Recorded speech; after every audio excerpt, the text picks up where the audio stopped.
9. Listen to the greatness of Bhakti. Swamiji Sarbachan Poetry. Today the topic is Bhakti, or devotion, and in this Shabbat, Swamiji explains what Bhakti is. The literal meaning of Bhakti is love. The more you love someone, the more like them you become. So he explains where love begins and where it reaches perfection. Listen, my friend, while I tell you about the greatness of Bhakti as explained by the saints. In this Shabbat, Swamiji says that as long as you are within the 9 doors, you are on the path of the mind. Once you go inside and listen to the Shabbat, whether from a great distance or from up close, that is Gurmat, the path of the Guru. And when you come out from within and get fixated at the door of the senses, that's again the path of the mind. The path of knowledge, Gyan Marg, is like someone who wants to go to Delhi, but who first asks the way to Beas, then to Jalandhar, then further on to Ambala, and then to Delhi. If someone on the way were to say, Delhi is still far away, he'd lose heart and give up right there. And Bhakti Marg, what is the path of devotion like? It's a path where you are booked or reserved for someone and then you take refuge with him. You're not going to beg for worldly things. You're with the Satguru and you're to go with him to Sachkhand. As long as you don't argue and analyze, why would you turn back? If you turn back, it means your devotion is weak. Know that this is the very path of the masters, and all other paths are false, misleading. Now he says all other techniques for finding the Lord are useless, but you won't be deceived or cheated with this one. It takes you all the way back to your final destination. Once you give up your opinionated thinking and accept the teachings of the Master, you become a Gurmukh. If you do this, you don't need to do anything else. Without bhakti, all are hollow, without substance, like a husk without the seed. Except for the path of devotion, all practices are hollow. They are shells, like the shell on an almond, while the nut is inside. All these other paths are shells. Bhakti is the almond kernel, the nut. Hold fast to Bhakti, O ignorant one, and give up all your wise pursuits. So what we need to do is catch hold of Bhakti, because those other practices are worth just a few paisa, some 2, some 4, while this practice is worth a full rupee. Call it devotion, adoration, or love.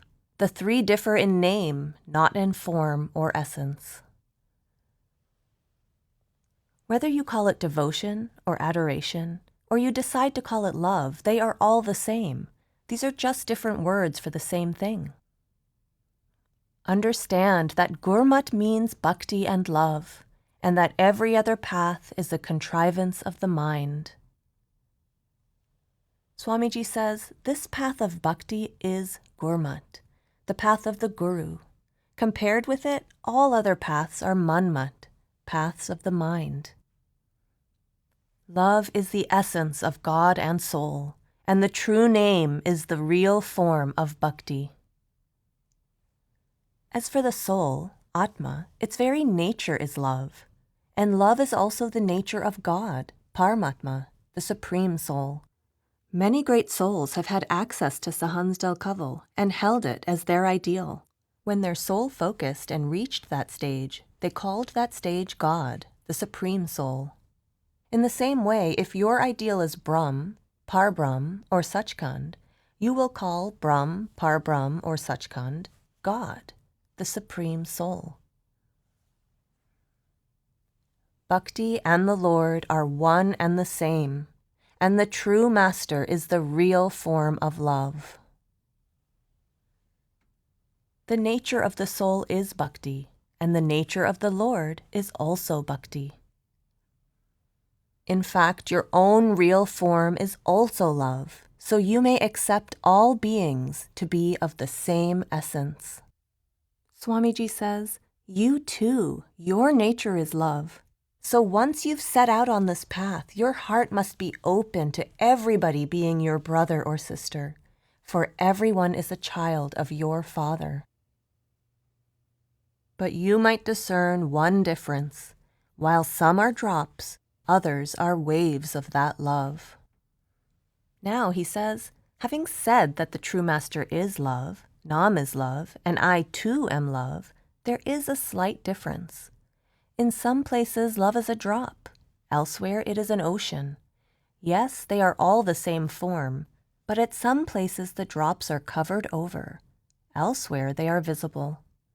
So in some places, love is a drop, in others it's a wave, and in others it's even greater than a wave and takes the form of an ocean. And sometimes its form is the spring, the source. In some it appears as a sea of light, while in others it is called the fountainhead of all love. Swamiji says, the land of the saints from where love emerges is the source, and when it comes to Sachkhand, it is an ocean. When it comes further down, it is a wave, and still further down, it is a drop. Desire defeats one person, while Maya dominates another. Where it is a drop, desires have covered it over. These longings of the mind are called desires, and the higher desires are called aspirations, though they too are said to be Maya. But there comes a stage where Maya is diminished, dissolved in the ocean, and purified by its grace. Now the Master says, go to the lands of spirit. Yes, Maya is there, but the sea of Bhakti has covered it.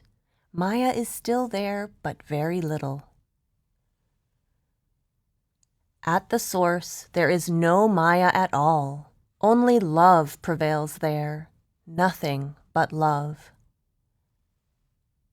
Now he refers to the land of Radha Soami, the Lord of the soul, from where the succession of the Radha Soami saints begins. He says there's absolutely no Maya there. It is the great treasure house of love. It has no beginning, no end. That is the treasure trove of love, and there's no end to it, neither here nor there.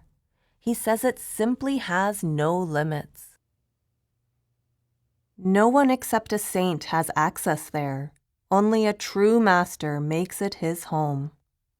Now Swamiji says, no one can reach the realm of the Satguru without his grace and mercy, and without the help and guidance of mystics who have reached there with the Lord's grace.